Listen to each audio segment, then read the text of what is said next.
Hi, Bertha. Why the long face? Hi, Butch. It's this swimming pool. No matter what I do, I just can't keep anything alive in it.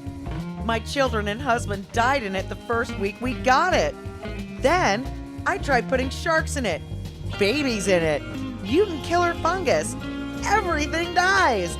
What am I doing wrong? Well, I can tell you what the problem is. Please help me. You've got a dead pool. A dead pool? Did someone say death pool? I promise I didn't drown to death anyone in a pool in my life. Not once. Especially not my wife. Get out of here, silly William Shatner. There's something on the wing. He was a good cop gone bad. I know you murdered him, Jones. I've got all the proof I need to send you up the river for 1,000 years. But for the right price, I could look the other way. She was his mother. Now, Bill, I want to make sure when you're out making the world a better place that you don't neglect your personal hygiene. Are you wearing fresh underwear? But when a plot to assassinate the president lands in their laps, they've got to team up, and now things are going to get a little more motherly. We've got to get to the shooter before the motorcade reaches the steps of the Capitol. Mom. Bill, I want to talk to you about something I heard. Now, this really isn't the best time for this. Mom. Bill, I heard you were a dirty cop. Oh, shit. Mom, let me explain. I don't want to hear excuses, Buster. I want you to march yourself straight up to those showers and wash behind your ears. I don't think you know what a dirty cop is.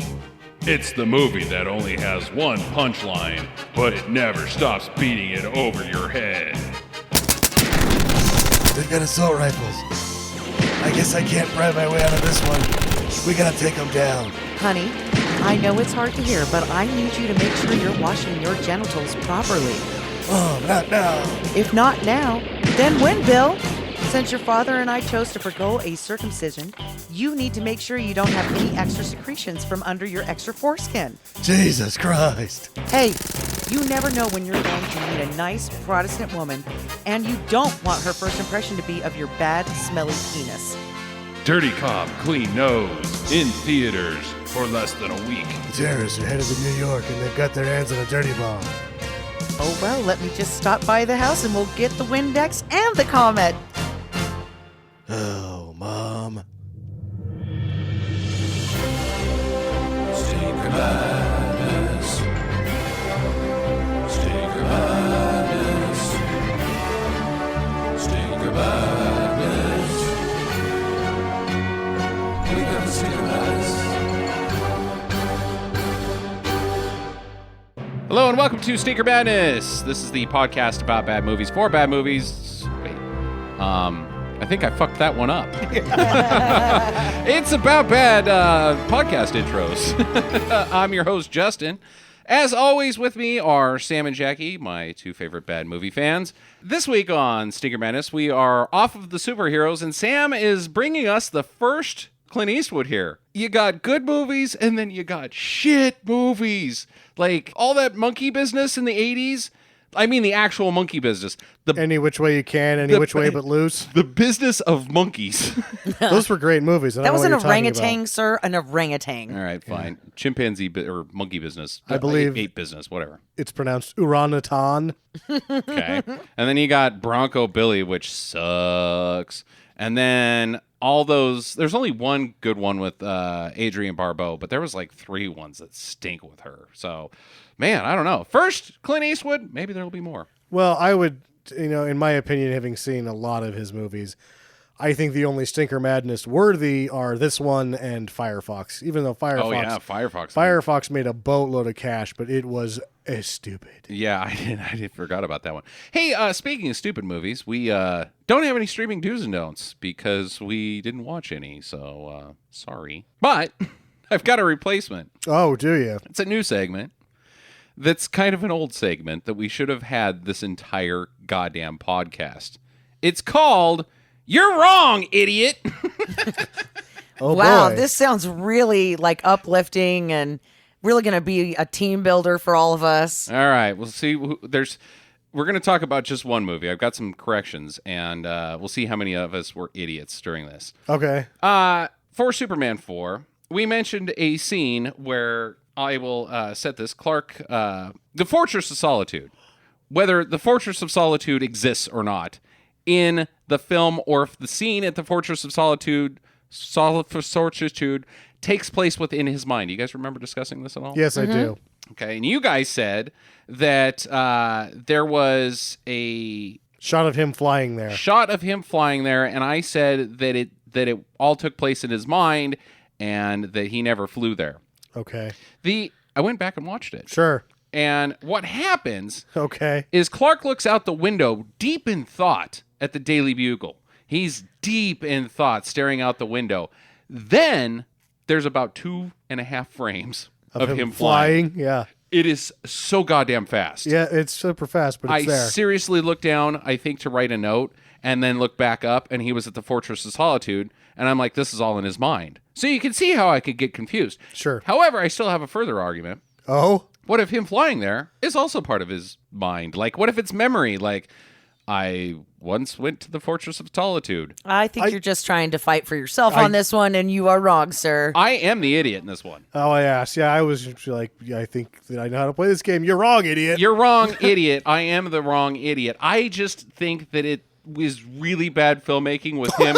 No, looking anything in Superman 4.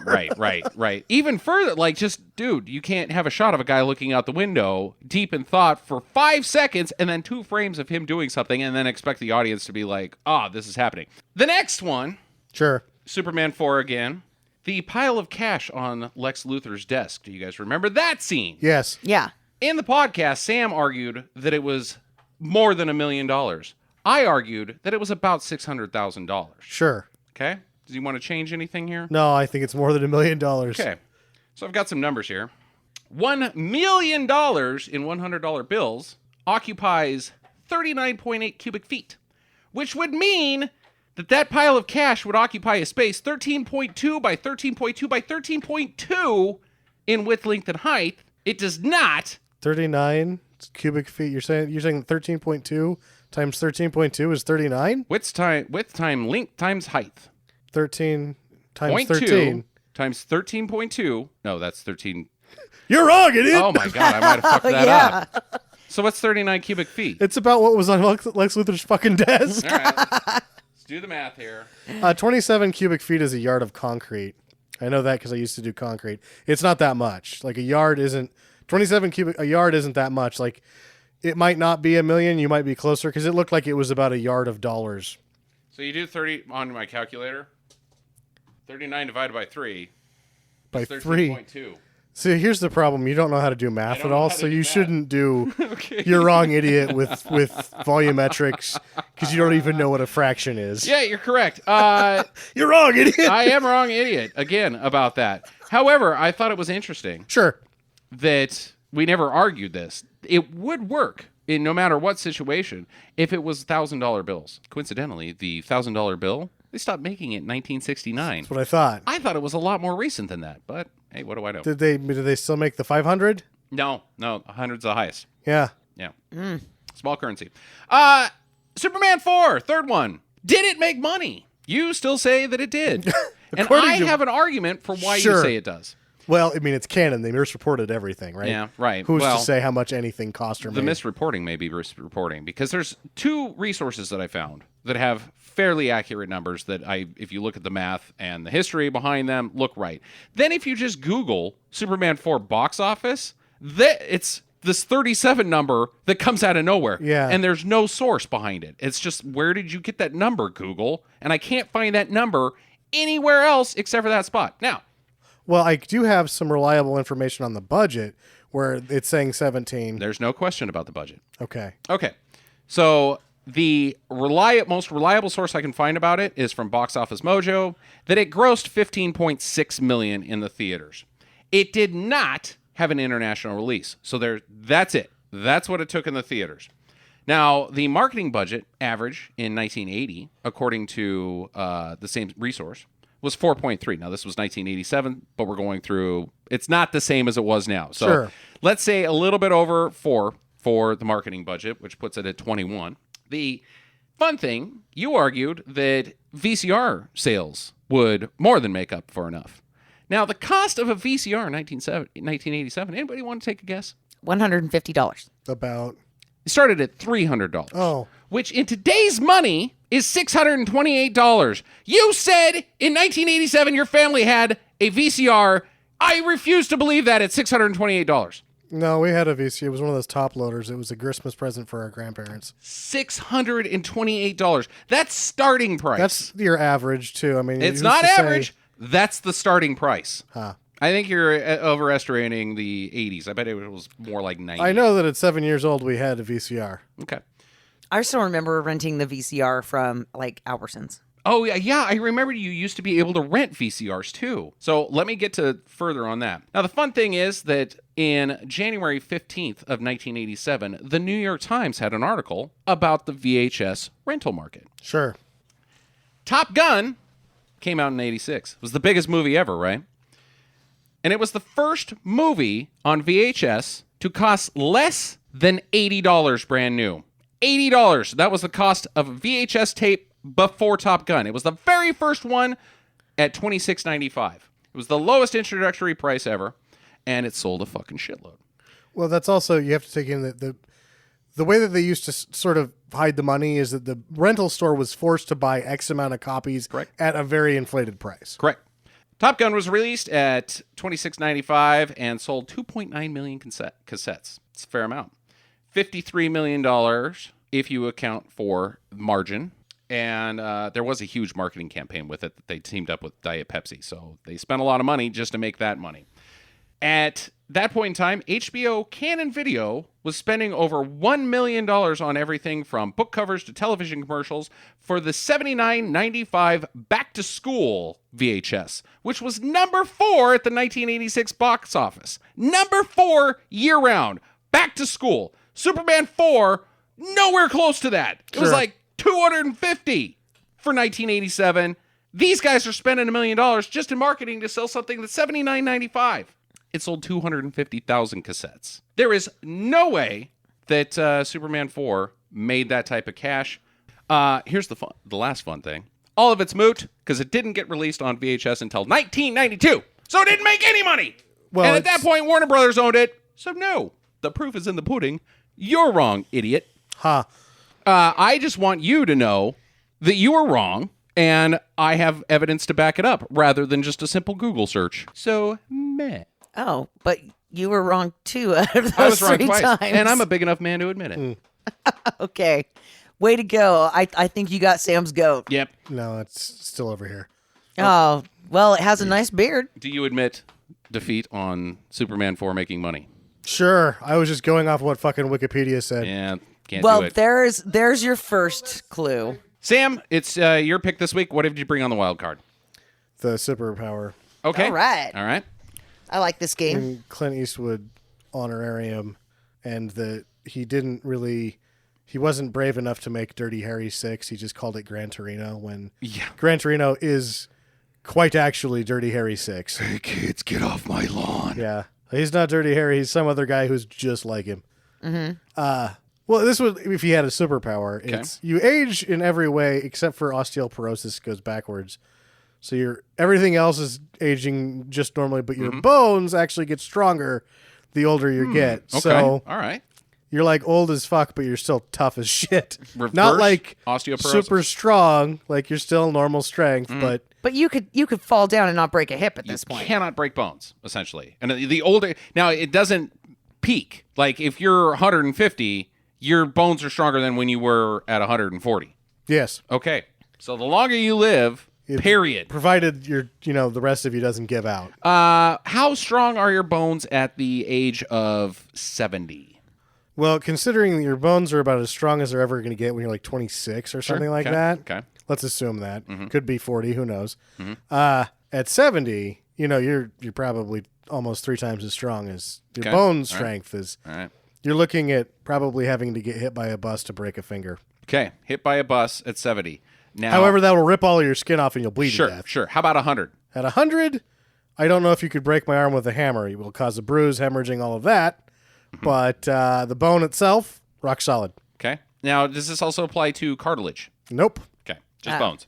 You're probably not going to have any cartilage left when you're like 120. Well, you're probably going to be dead because your heart's going to give out a long time. But just in case, I want to know all the specifics. This sounds stupid. But, that only took like 3 seconds. I have more questions.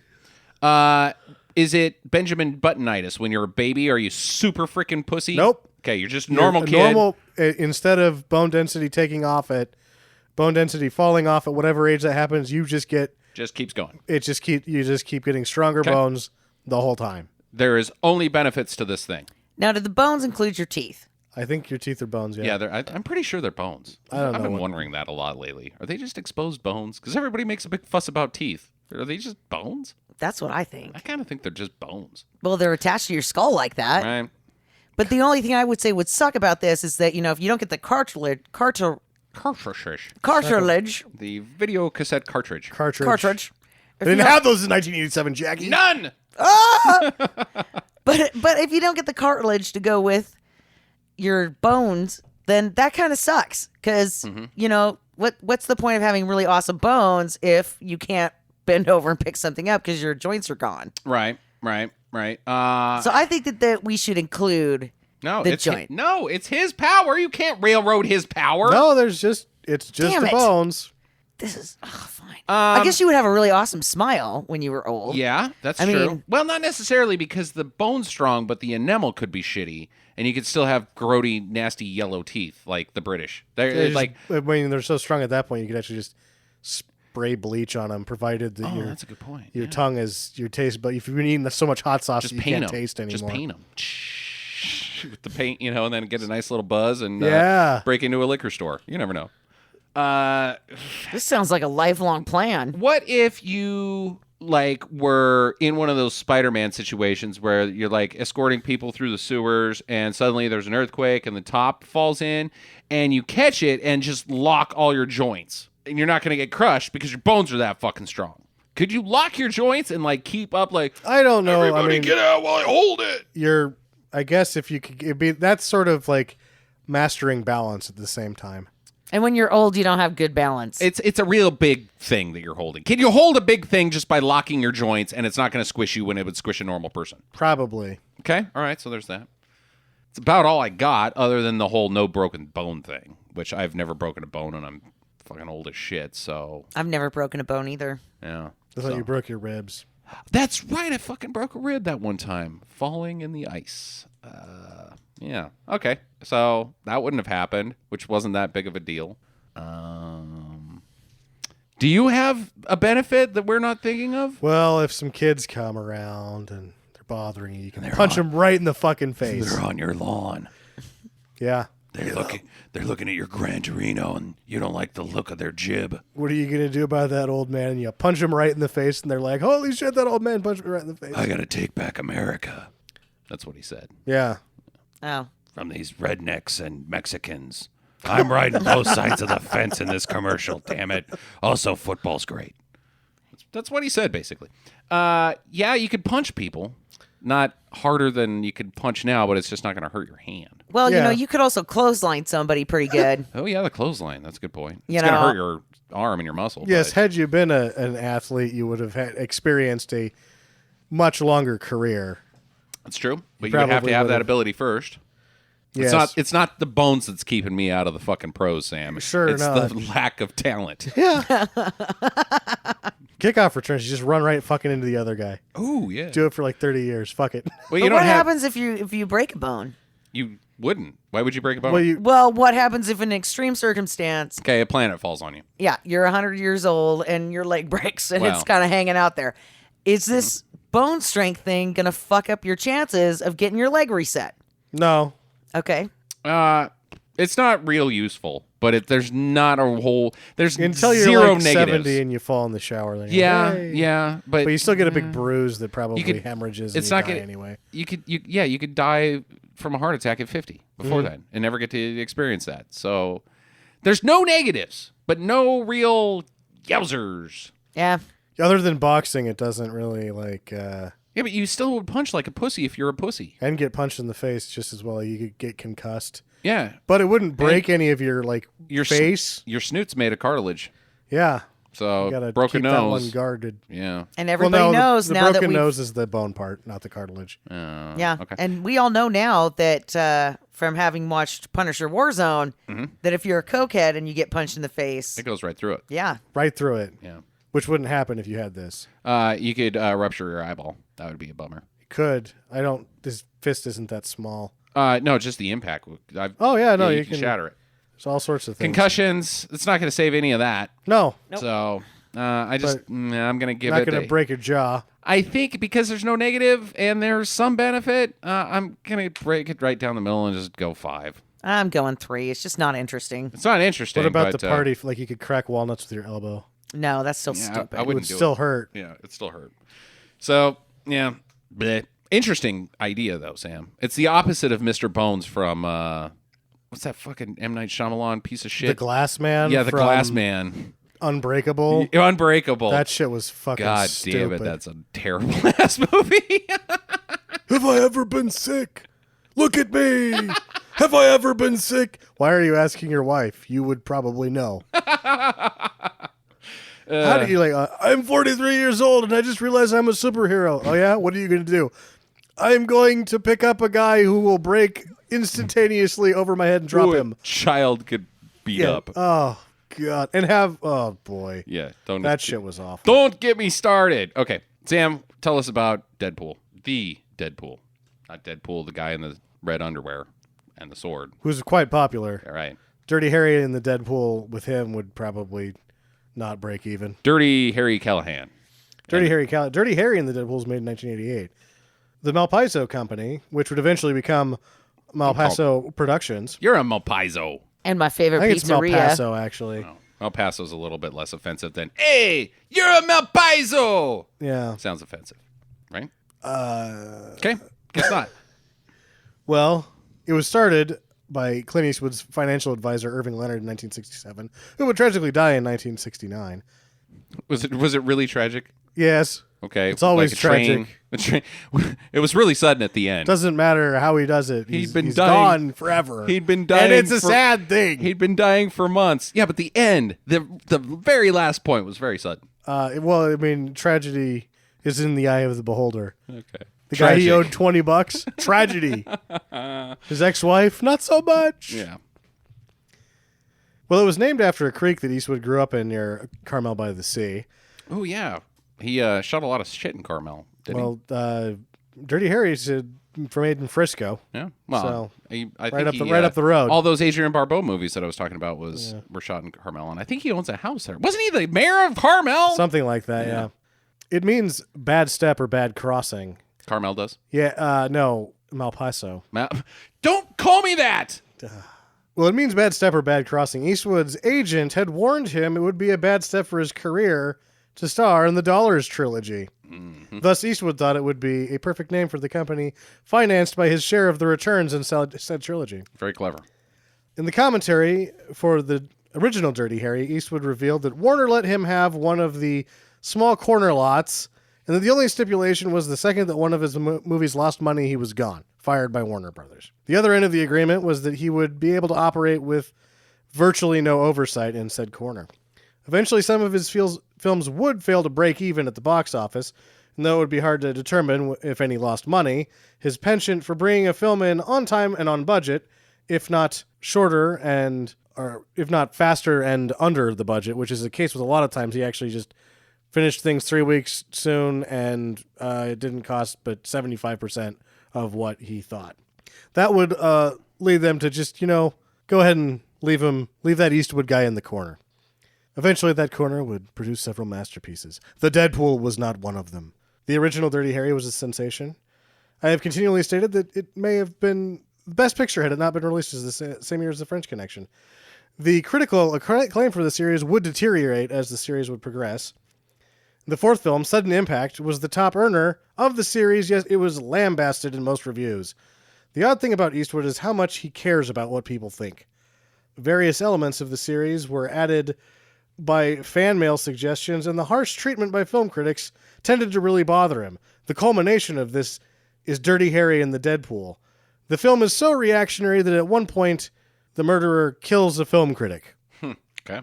That's a slap in the face. Well, the whole thing is just what Eastwood thinks about mass media, what he thinks about the movies, what he thinks about news. This movie is him becoming an old man and bitching about shit, while still managing to be superhuman at various points. All right.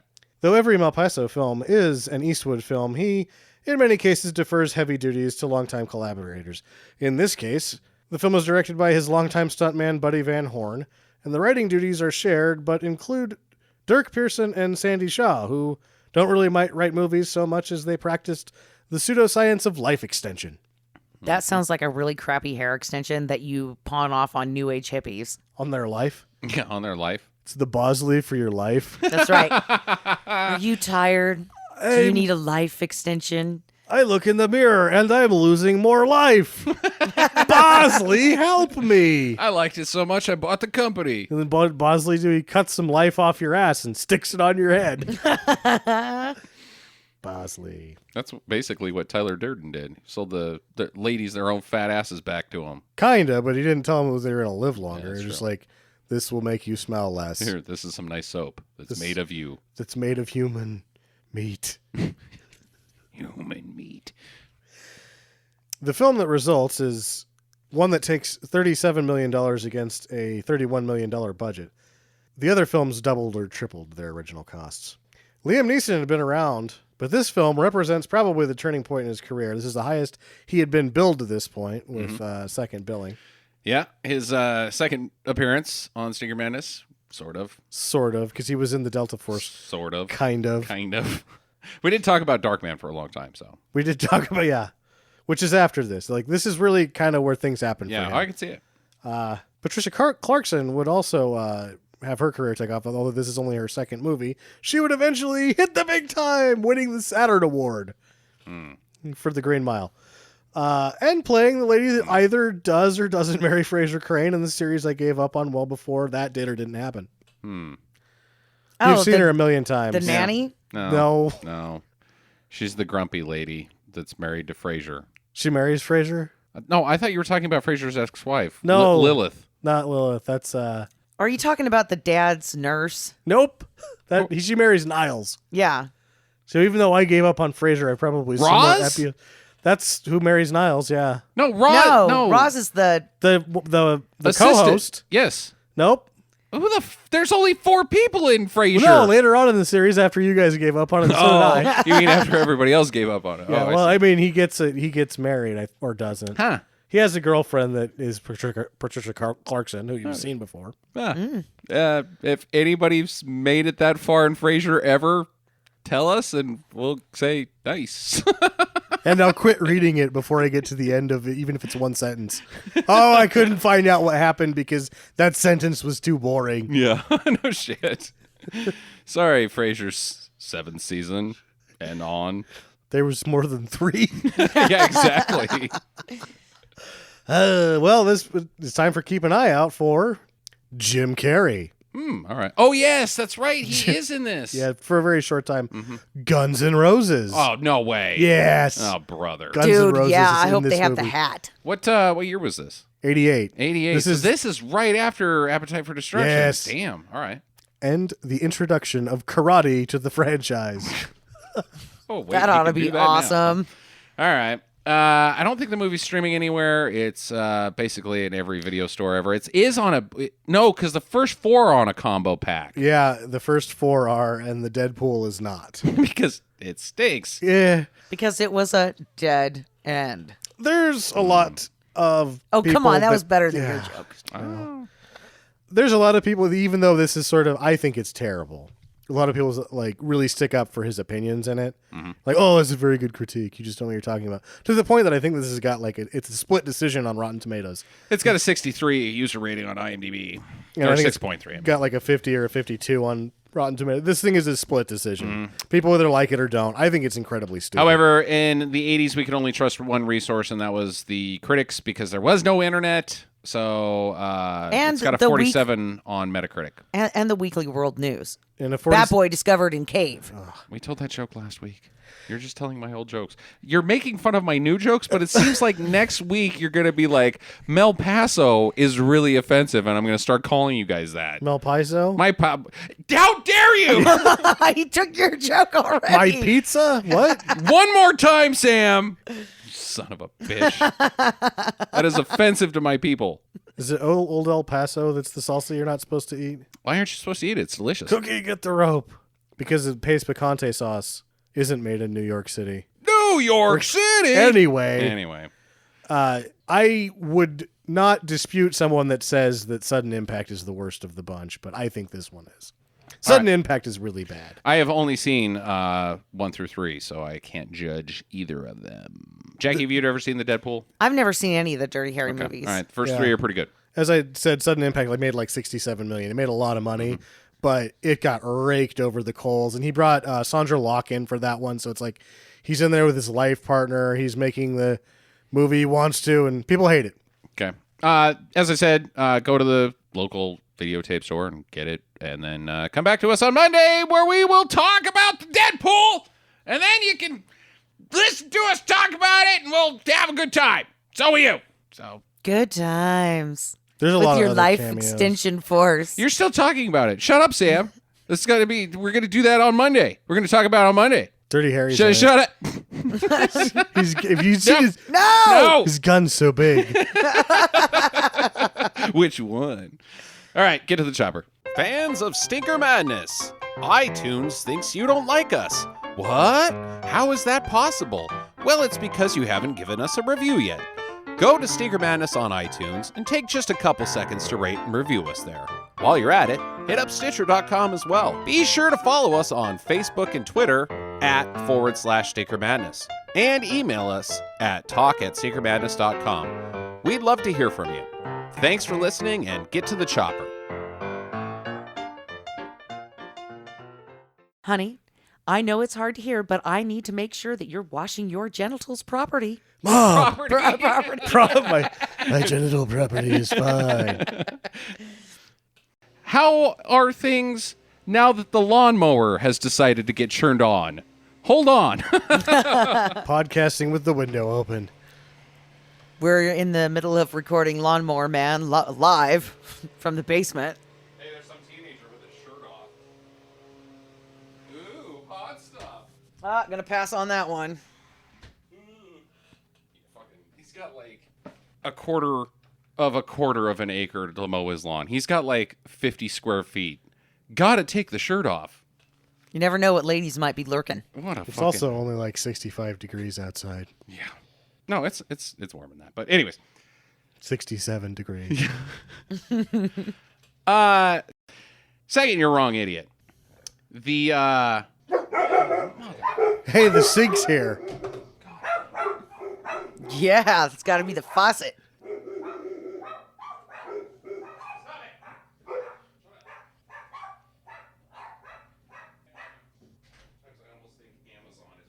Where is it?